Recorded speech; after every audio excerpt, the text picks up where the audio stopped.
Olá, amigos, olá, amigas.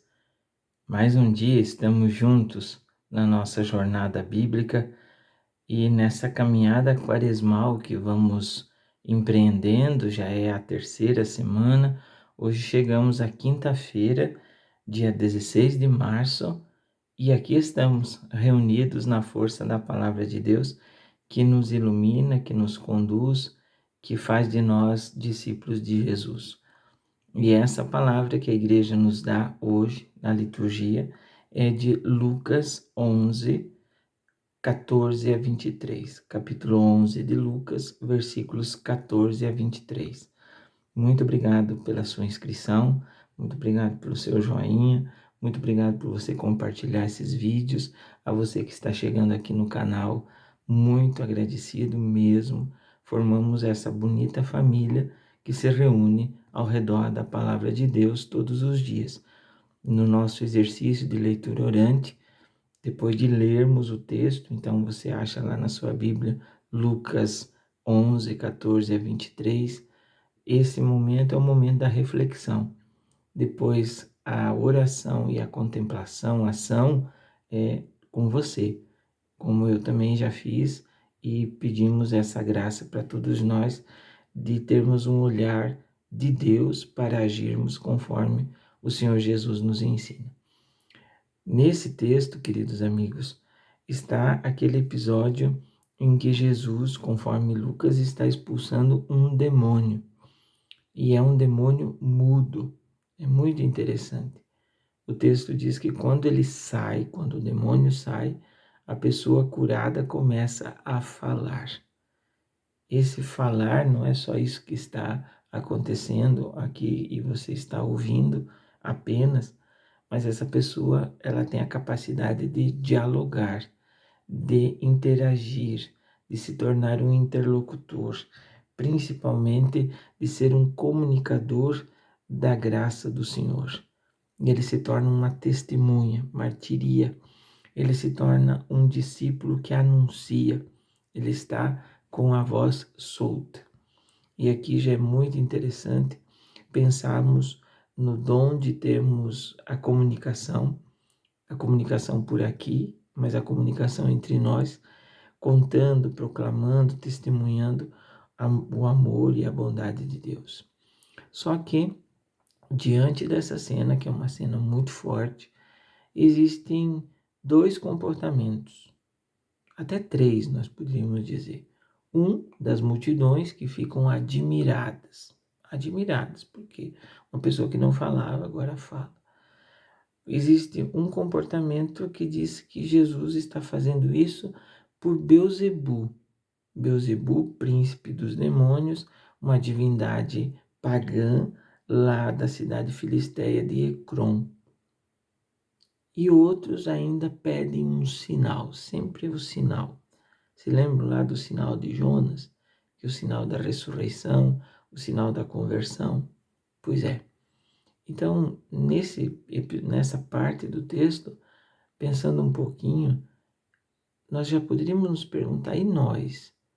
Qual é o nosso comportamento? Estamos no grupo dos que só ficam admirados? Estamos no grupo daqueles que deturpam o agir de Cristo na igreja agora? Ou nós somos também daqueles que querem sinais, que não têm aquela capacidade, aquela coragem da confiança, da entrega, de acreditar mesmo, de crer sem ver, como depois nós vamos escutar lá no Evangelho de João? Ou nós somos aqueles que se deixam curar?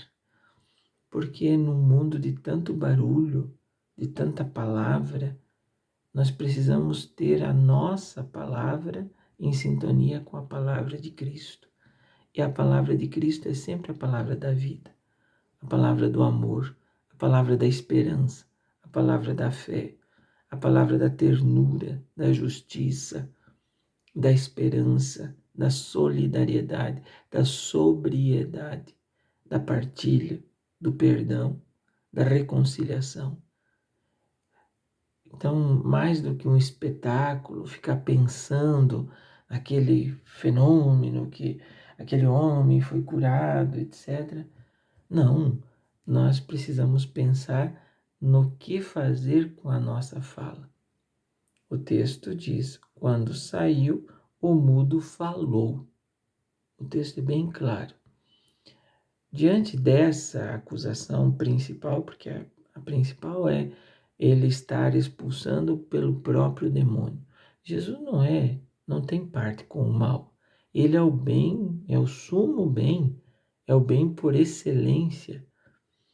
Então, ele vai dizer, se é por Beelzebul, então o reino está dividido e ele vai se destruir por natureza. Mas se é pelo dedo de Deus, o dedo de Deus é o símbolo do Espírito Santo, né? Se é pelo dedo de Deus, então o reino chegou.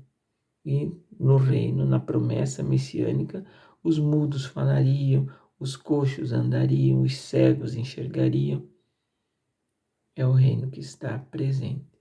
Hoje, queridos amigos, sempre, mas hoje, de modo especial, nós somos convidados a perceber os sinais do reino, que vão além das portas da igreja, do reino de Deus, que a igreja é sinal, ela é sinal, não o reino em si. O reino é uma realidade muito maior, porque é a ação de Deus em Cristo pelo Espírito no mundo inteiro. Então, aonde existe bem, o reino está acontecendo.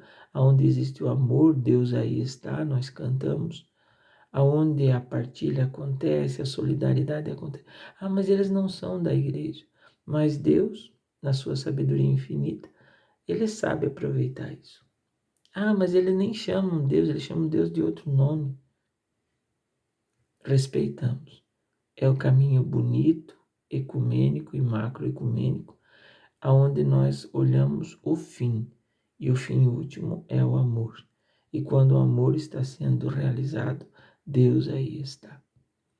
Por isso, meus amigos, nós que temos o privilégio de conhecer Deus como Pai, porque foi Jesus assim que nos ensinou, de termos Jesus, Filho de Deus, como nosso irmão, de nos sabermos que somos templos do Espírito Santo, precisamos ser nós sinais desse reino. Precisamos ser nós os instrumentos do dedo de Deus agindo no meio do povo.